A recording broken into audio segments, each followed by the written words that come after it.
हम किस प्रकार सेवा कर सकते हैं, ऐसा भाव आना लाजमी है। और छोटी से छोटी सेवा हम ऐसी कौन सी करें जो है सबसे उत्तम हो।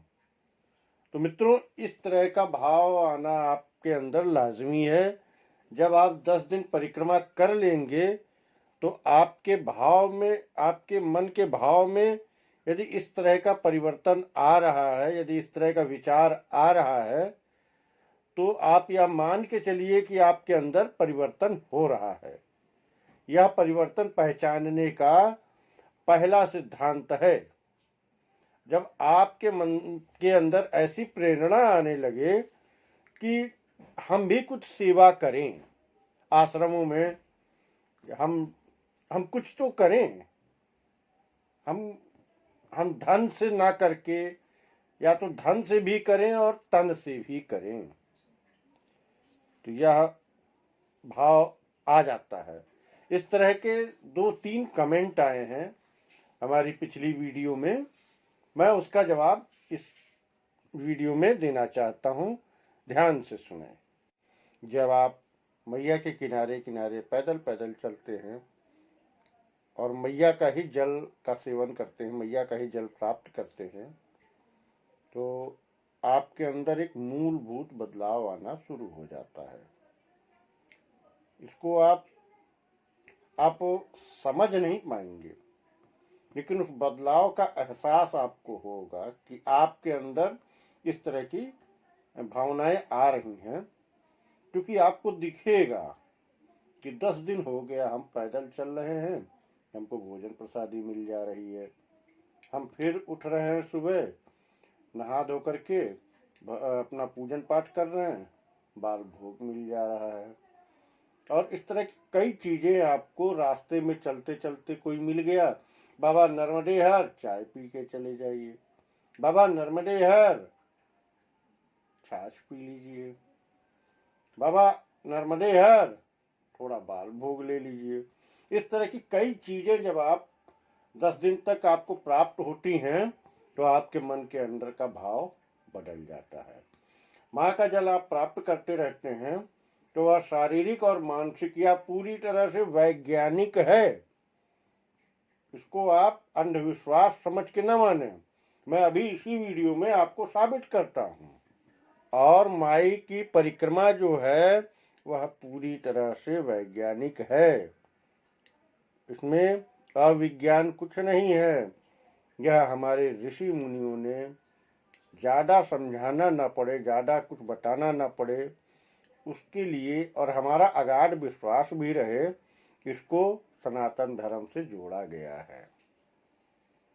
आप जो माई के किनारे किनारे चलते हैं और परिक्रमा का जो नियम है कि जहां तक हो सके माई के किनारे किनारे चलिए, माई के किनारे किनारे जब आप चलते हैं तो सूर्य का प्रकाश जो माई में आकर के परावर्तित हो करके और आपके शरीर पर टकराता है, यह तो वैज्ञानिकों ने भी सिद्ध कर दिया है। यही मेन कारण है कि परिक्रमा के 2 से 3 महीने बाद भी आपके चेहरे की चमक बढ़ जाती है। आप तेल नहीं इस्तेमाल करते, आप साबुन नहीं इस्तेमाल करते, आप किसी भी तरह का सौंदर्य प्रसाधन नहीं इस्तेमाल करते हैं, उसके बावजूद आपके चेहरे की चमक, आपके चेहरे की आभा, आप खुद यदि शीशे में देखें तो आपको अपना प्रतिबिंब चमकदार दिखाई देने लगता है। आप सोच के देखिए, आपकी दाढ़ी बढ़ी है, बाल बढ़े हैं, आपने अपने बालों में कंघी तक नहीं की है, और फिर भी उस समय जो आपके चेहरे का आभा मंडल होता है वह दूर से चमकता है। तो यह सब कुछ वैज्ञानिक है। वह जो किरणें आपके शरीर से टकराती हैं, आप वर्तमान में कहीं भी रह रहे हों, यह सुविधा आपको माई के तट पे परिक्रमा करने पर ही मिल पाएगी। तो ऐसी भावनाएं, जो ऐसा बदलाव आपके अंदर आता रहता है, चेहरे की चमक बढ़ जाना और इस तरह की चीजें, यह वैज्ञानिक है। तो जब आप 10 दिन 15 दिन आप परिक्रमा कर लेते हैं, 1 महीना, तो आपके अंदर यह मूलभूत बदलाव आने लगता है। क्योंकि हम जैसा खाएंगे अन्न वैसा रहेगा मेरा मन। मन को काबू करने के लिए अन्न उत्तम होना जरूरी है। और मैया के किनारे आप जो भी अन्न प्राप्त कर रहे हैं उससे उत्तम प्रसादी कहीं नहीं है। आपके अंदर यदि यह बदलाव आ गया तो समझिए कि आपके ऊपर मैया की कृपा हो गई। आप किसी भी आश्रम में जाते हैं, धनाढ्य आश्रम है तो मैं उसके लिए नहीं कहूंगा, क्योंकि उन्होंने उस सुविधा अपने धन के अधिक होने की वजह से उसके लिए उन्होंने आदमी रखा हुआ है जो कि नित्य काम कर रहा है, उसको पैसा दिया जाता है। लेकिन यही थोड़ा सा ज्यादा पैसे वाला आश्रम नहीं है और सेवा करने वाले गांव के लोग आते हैं। आपके मन में यह भाव जग रहा है, आप स्त्री हो अथवा पुरुष, उससे मतलब नहीं है। यदि यह भाव जग रहा है तो आप भोजन प्रसादी के टाइम चले जाइए, लाइए भैया हम सब्जी काट दें, लाइए भैया हम रोटी बेल दें, लाइए भैया हम सब रोटी सेक दें, लाइए भैया हम भोजन प्रसादी बना दें। तो इस तरह का आप सेवा कर सकते हैं। और रही बात, आप अपने बगल के परिक्रमावासी को देखिए, उसको क्या तकलीफ है, क्या आपके पास उसके तकलीफ का उपाय है? और यदि उसके तकलीफ का उपाय है तो उसको तुरंत करिए, देखिए आपको कितना सुख मिलेगा।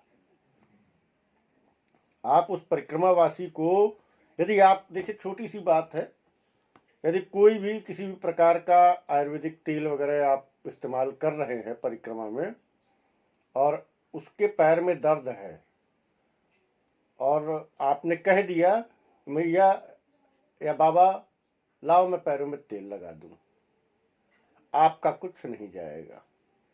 लेकिन वह दिन भर जो परिक्रमावासी ने परिक्रमा करते समय कष्ट भोगे होंगे, उसका जो पुण्य प्राप्त होगा उसको, उसका आधा हिस्सा तो आपको वहीं मिल गया। इस तरह से पुण्य बटोरने के नाम को परिक्रमा कहेंगे। उसके चेहरे पे जो संतुष्टि होगी उससे कहीं ज्यादा संतुष्टि आपको अपने चेहरे पे दिखाई देगी। देने का नाम ही परिक्रमा है। आप जिसको जितना सुख दे दें वही तो परिक्रमा है। यही तो माँ सिखा रही है हमको। हमारे साथ पिछली परिक्रमा में एक तलपड़े जी थे, महाराष्ट्र से थे, मुंबई से, और यही क्रिया करते थे। वह प्रयास करते थे कि कोई परिक्रमावासी ऐसा मिले जिसको दर्द हो रहा हो, जिसको तकलीफ हो, जिसके शरीर में पीड़ा हो। वह कुछ नहीं करते थे। एक आयुर्वेदिक तेल, पता नहीं वह तेल आयुर्वेदिक था अथवा नहीं था, लेकिन उस भाव में ऐसा जादू था उनके, वह पूछते नहीं थे, वह जाके सेवा करने लगते थे। और आदमी समझ पाए कि यह परिक्रमावासी हैं अथवा आश्रम के हैं, तब तक तो इतनी देर में तो दोनों पैर में तेल लगा के फिट कर देते थे। अंगुलियां चिटकाना धीरे धीरे, क्योंकि इस परिक्रमा में कुछ बुजुर्ग लोग भी चलते हैं, उनके भाव तो है ना माँ के प्रति, तभी वह घर से निकले हैं। और यदि हमारी थोड़ी सी सेवा करने पे वह अगले दिन चलने के लिए तैयार हो जाते हैं, तो अगले दिन की परिक्रमा का भी सारा फल तो आप ले लीजिए। आपने किया क्या? थोड़ा सा उनके पैरों में हाथ लगा करके और कुछ 2-4 अच्छी बातें बोली, उनके पैरों को दबा दिया। उनको इतना सुख मिला कि उसकी कल्पना करना बहुत ही मुश्किल है। जब जो व्यक्ति 20-25 किलोमीटर पैदल चल के आश्रम में कराह रहा है, वो करवट फेर रहा है, और उसको थोड़ा बहुत सहला के कुछ बातें करके आपने चैन की नींद सुला दिया। अब वह सवेरे जब उठता है तो पूरा फ्रेश होकर के उठेगा और फिर आपके साथ ही परिक्रमा लेके चल देगा। सब तो लूट लिया आपने उसका। इस तरह से भी सेवाएं होती हैं। आश्रम के व्यक्ति, जो आश्रम में लोग लगातार वही काम कर रहे हैं 1 महीने से, और 1 महीने से कोई भी काम एक साथ किया जाए निस्वार्थ भाव से भी, तो मन या शरीर दोनों में से यदि किसी एक का अनमन है, एक भी गड़बड़ है, तो आपका दिल यही कहता है कि आज कोई ये कार्य कर ले। और जब आप उससे जाके पूछेंगे ना कि बाबा ये काम हम कर लें, बड़ा प्रसन्न होते हैं, कहते हैं कि हाँ बाबा आप कर लीजिए। और थोड़ा सा देखेंगे कि आप सही कर पा रहे हैं कि नहीं। यदि आप सही कर लिए तो हट जाएंगे वहाँ से। यदि आप सही नहीं कर पा रहे हैं तो आपको बताएंगे, बाबा ऐसे कर लीजिए। एक जगह तो टिक्कड़ बनाने के बाद हम ही से कह दिया कि मैया का भोग लगा दीजिए। मैं लेके गया मैया में, भोग लगाने का तरीका बताया उन्होंने, घंटी लेके गया और एक व्यक्ति साथ में गए। बहुत अच्छा लगा। मैं जब से परिक्रमा उठाया था तब से पहली बार मैंने मैया के घुटनों तक जाकर के मैया को भोग लगाया। देखिए ऐसा होता है। यह सब असीम आनंद की चीजें हैं, और परिक्रमा में आनंद ही प्राप्त करने तो आप गए हैं। और सबसे साधारण और सबसे उत्तम सेवा, आप सवेरे उठे और आसन उठाए और चल दिए। ज्यादातर परिक्रमावासी यही करते हैं। जरा सोच के देखिए कि जिस हॉल में, जिस प्रांगण में आप रुके हैं, यदि रात भर रुकता है आदमी तो कुछ न कुछ तो गंदगी हो जाती है। और जिस हॉल में 100 आदमी रुके हों, 60 बाई 40 का हॉल है, उसमें तो निश्चित ही कुछ न कुछ गंदगी होगी। आदमी अपना आसन बांधा, बैग पैक कर लिया, किनारे रख दिया। आश्रम वालों से ही पूछ लिया आपने, बाबा झाड़ू किधर है? झाड़ू ले लिया उनसे, और आधा घंटा लगेगा आपको उस हॉल में झाड़ू लगाने का। तो आपने क्या किया? सबसे उत्तम सेवा की। इस सेवा को सबसे उत्तम सेवा कहा गया है कि दूसरे के द्वारा की गई गंदगी यदि आप हटा देते हैं, और वह परिक्रमावासी ही है। गंदगी में क्या होता है?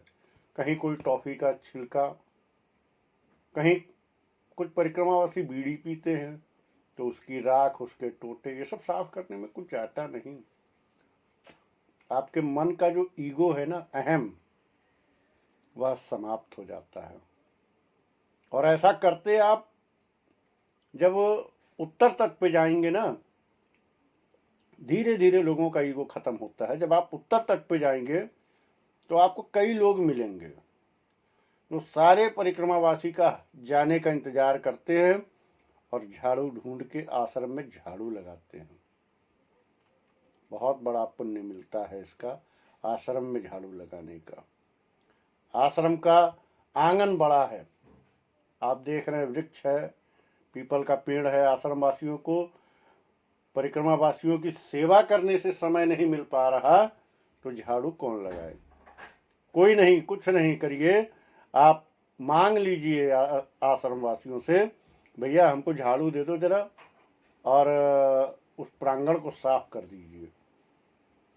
कहीं कहीं तो ऐसा होता है कि आपको रोक लिया जाएगा, बाबा आज आप यहीं रुक के जाइए। केवल झाड़ू मात्र से आपने क्या किया? आपने केवल आश्रम के, जिस आश्रम में, जो आश्रम आपको आश्रय दिया है, रात भर रुकवाया है, उसमें उठ करके आपने झाड़ू ही तो लगाई। आप अपने घर में भी हैं तो वहां भी तो आप लगाते ही हैं, लेकिन उतने ही भाव से आश्रम वासियों के मन से आप जुड़ गए। जरा एक दिन रुक करके उनकी व्यथा पता करिए, आश्रम वासियों की व्यथा पता करिए कि परिक्रमा वासियों के अंदर क्या क्या कमियां हैं और क्या क्या कमियां सुधारी जा सकती हैं। हम वहां पर सेवा करवाने नहीं गए हैं, क्योंकि सेवा जो करेगा वह हमारे कर्मों का पुण्य ले लेगा। वहां सेवा करने का भाव से जाना चाहिए, कुछ भी हो। अब एक 35 से कुछ कम होंगे, 30 और 35 के बीच में होंगे और काफी हष्ट पुष्ट थे, और उनके साथ साथ एक लगभग 75 और 70 के बीच के व्यक्ति चल रहे थे। तो 70-75 के बीच के जो व्यक्ति थे, उनका बैग वह 35 वर्ष के बालक को दे दिया उन्होंने, और वह बैग 35 वर्ष का बालक लेके चल रहा है, और बाबा को बोल दिया कि आप चलिए आगे आगे। तो बाबा जो परिक्रमा कर रहे हैं उसका दशांक ही मिले उस बालक को अवश्य प्राप्त होगा। इस तरह की भी सेवा होती है। सेवा करने का भाव चाहिए आपको, मौके तो हर जगह मिलेंगे। और एक शिकायत है हमारी वीडियो देखने वालों से, यहां तक यदि वीडियो देख ली तो आप सब्सक्राइब कर दिया करिए, ताकि मुझे भी खुशी हो। और आपके एक सब्सक्राइब करने से बहुत खुशी होती है। एक एक करके सब्सक्राइबर बढ़ रहे हैं, मुझे लग रहा है कि मेरा परिवार बढ़ रहा है, मेरे भाई बढ़ रहे हैं। सब्सक्राइब कर दीजिएगा, लाइक शेयर कमेंट अवश्य करिएगा, और जो भी आपके मन की चीजें हों कमेंट करके पूछ लीजिएगा, मैं उत्तर अवश्य देता हूँ। हाँ, एक चीज तो बताना भूल ही गया मैं, कि मैं कब से परिक्रमा उठा रहा हूँ, ऐसा बार बार पूछा जा रहा है। तो भाई, मैं प्रयास हमारा यही है कि 15 दिसंबर को ओमकारेश्वर से परिक्रमा उठाई जाए, और 12-13 व्यक्ति उन्होंने रिजर्वेशन करा लिया है, मेरा भी रिजर्वेशन हो जाएगा, और हम 12-13 व्यक्ति तो अभी तक हो गए हैं जो साथ में चलेंगे। बाकी मैया के परिक्रमा का एक नियम और भी है जो किसी शास्त्र में नहीं लिखा हुआ है, कि मैया ऐसा विचारों में मतभेद करती है कि व्यक्ति एक साथ नहीं चल पाता है, ऐसा मैंने देखा है। तो जब तक प्रयास रहेगा कि विचार मिल रहे हैं तो साथ में चला जाएगा, और विचार में भिन्नता आ जाएगी तो फिर मैया जाने मैया क्या करवाती है, किसको क्या देती है, यह माई की लीला है, कोई जान नहीं पाता। तो वीडियो काफी बड़ी हो गई, नर्मदे हर। अब अगली वीडियो का आप इंतजार करिए, कुछ अच्छी ऐसी ही रोचक जानकारियां मैं आपको अगली वीडियो में दूंगा। तब तक के लिए नर्मदे हर, जीवन भर।